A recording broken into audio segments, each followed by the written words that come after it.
Martes 16 de noviembre de 2010.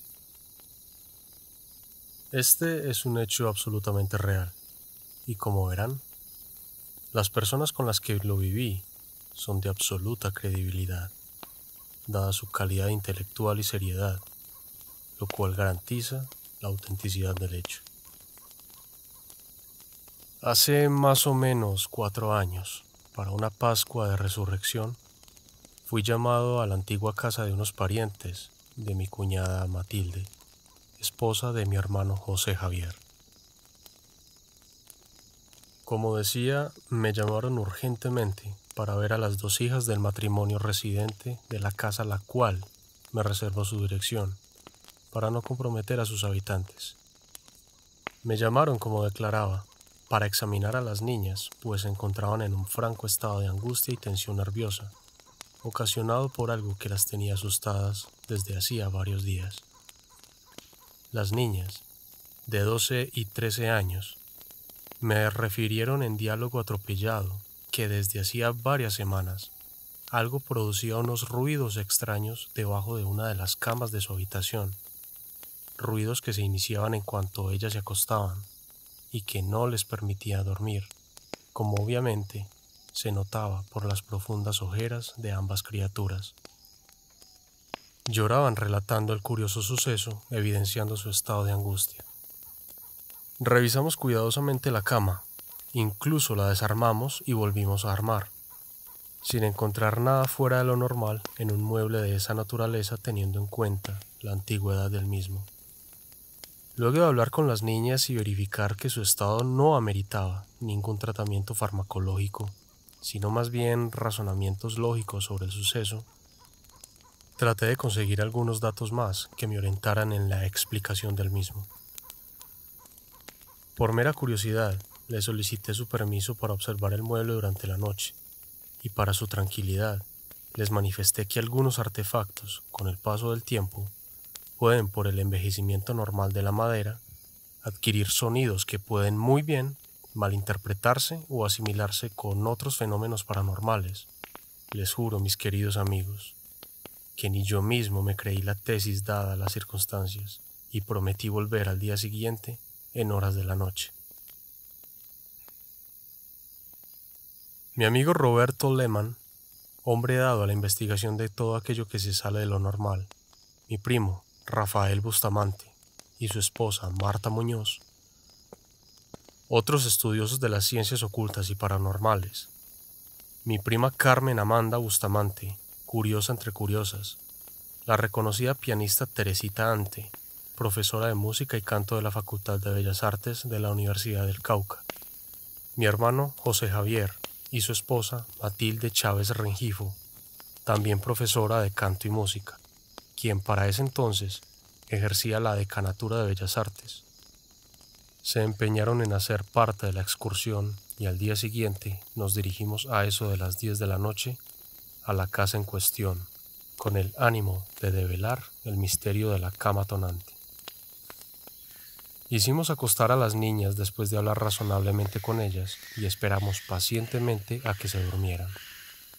Eran las 10:45 cuando notamos un leve golpe en la parte inferior de la cama, tan leve que parecía que alguien muy tímido llamara a la puerta de la habitación con golpes muy bajos, casi imperceptibles. De inmediato activé la grabadora que había traído para el efecto, y para nuestro asombro, los golpes aumentaron la intensidad y frecuencia, como si alguien muy presuroso solicitara permiso para entrar. Los circunstantes estábamos helados de espanto. Les juro que yo sentía los cabellos de mi nuca rígidos como el alambre y mi piel como gallina. Supongo que los demás estarían en las mismas circunstancias. Las niñas se despertaron llorando y bajaron de inmediato de la cama. En cuanto las niñas se retiraron de la cama, los golpes cesaron como por arte de magia. Salimos todos de la estancia un poco congestionados por la sorpresa y el asombro, pues no esperábamos que la situación se presentara tan clara e irrefutable. Realizamos un breve análisis de la situación, Consideramos que las niñas ejercían una especie de medianidad para la presencia de los sonidos, pues solo se presentaban cuando ellas se encontraban en el mueble y cesaban en cuanto se retiraban del mismo. El hijo mayor de los habitantes de la vieja casa, estudiante de último grado de ingeniería electrónica, nos sugirió, con muy buen sentido, hablar con la entidad que producía los ruidos y establecer un lenguaje cifrado que permitiera dialogar con el ente. Para ello, se establecería un golpe para afirmar y 2 golpes para negar cualquiera de nuestras preguntas. Consideramos lo peligroso que resultaba establecer este tipo de contactos, y con el fin de minimizar las posibilidades de una posesión, solo quien esto escribe establecería contacto con el sujeto en cuestión. Acordamos retirar el colchón de la cama y dejar solamente la colchoneta para hacer más perceptibles los sonidos y acostarnos con las niñas y yo sobre el mueble para constatar la presencia de la entidad. Explicamos a los padres y a las niñas, que se encontraban muy asustadas, la necesidad del procedimiento para aclarar el incidente. Ellos consintieron un poco atemorizados y, armados todos de valor, penetramos de nuevo en la habitación. Como se acordó, nos acostamos las niñas y yo en la cama, habiendo quitado previamente el colchón, y Javier Tovar, Amando Bustamante y Rafael Bustamante se sentaron en el borde del mueble. Roberto Lehmann acercó una silla a la cama para verificar que en la parte de abajo del mueble no hubiera ningún artefacto que simulara el ruido. Teresita Ante y mi cuñada Matilde, junto a los demás miembros de la familia residente, se sentaron expectantes frente a nosotros.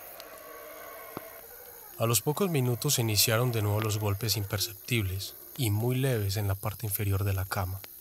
Roberto realizó con valor una inspección visual y manifestó que no había nada que justificara la presencia del ruido. Ya había sido colocada la grabadora previamente en el suelo en todo el centro y debajo de la cama. Tomé la palabra y pregunté a la entidad si quería entablar un diálogo con nosotros, y recibí un escalofriante y único golpe como respuesta afirmativa a mi pregunta. Les juro que todos estábamos helados de terror y nos miramos unos a otros perplejos y asustados. La risa nerviosa de mi prima Carmen Amanda fue el único sonido que siguió al golpe afirmativo como respuesta a mi pregunta. Se inició así el más horripilante diálogo, del cual supimos que el nombre de la entidad era David, un niño de 11 años, muerto en circunstancias confusas, aparentemente ahogado o estrangulado en la residencia hacía muchísimos años, quien lo único que deseaba era jugar con las niñas, especialmente con la menor de ellas. Se le hicieron muchas preguntas dotas, las cuales respondió acertadamente: las tablas de multiplicar, la edad de cada uno de los presentes, y como dato escalofriante, predijo la muerte de una cercana pariente de mi cuñada, quien padecía de cáncer. Fecha que se cumplió exactamente en la fecha predicha por la entidad. Además, indicó a cada uno de los presentes su fecha de cumpleaños y otros datos, los cuales nos dejaron atemorizados y, como digo, perplejos.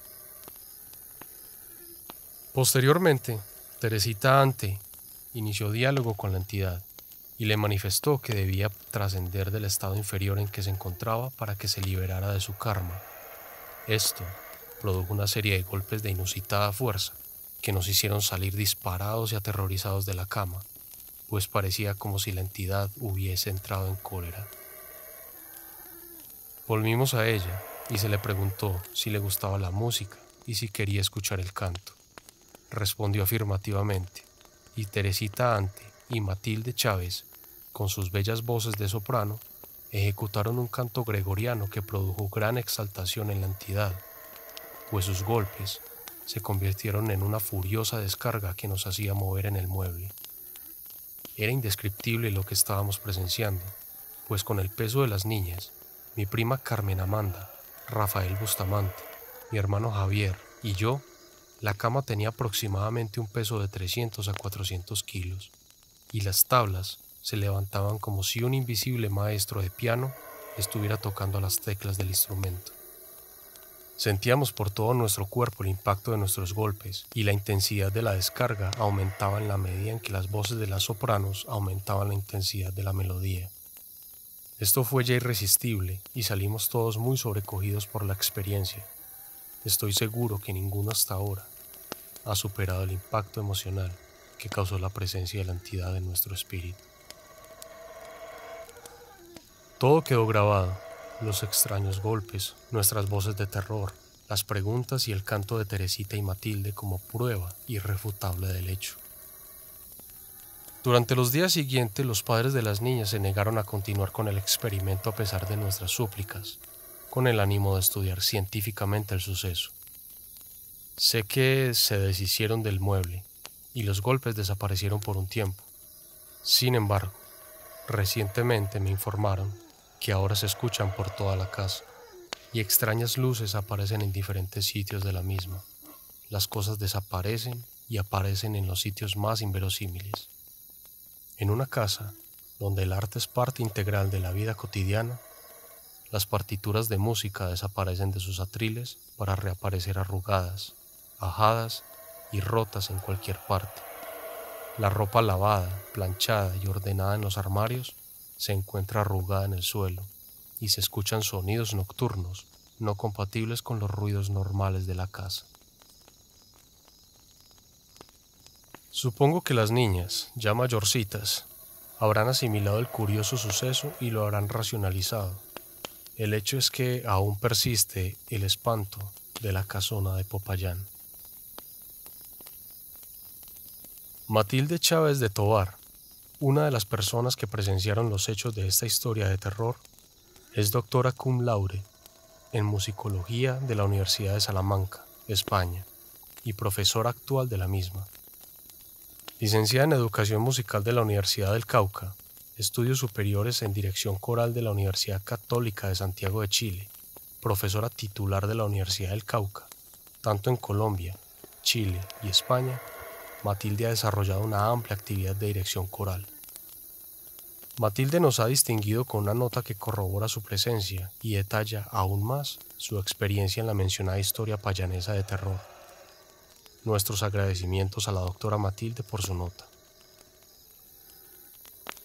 Por Matilde Chávez de Tovar, Salamanca, España, abril 2014. Todo esto fue una realidad, que al parecer la cama, finalmente y con el pasar del tiempo, los golpes y ruidos desaparecieron. Fue una experiencia complicada, pero cierta. Personalmente puedo corroborar que al cantar las obras espirituales con la profesora Teresita Ante, al final de cada canto, esta entidad daba golpes debajo de la dichosa cama como si nos aplaudiera.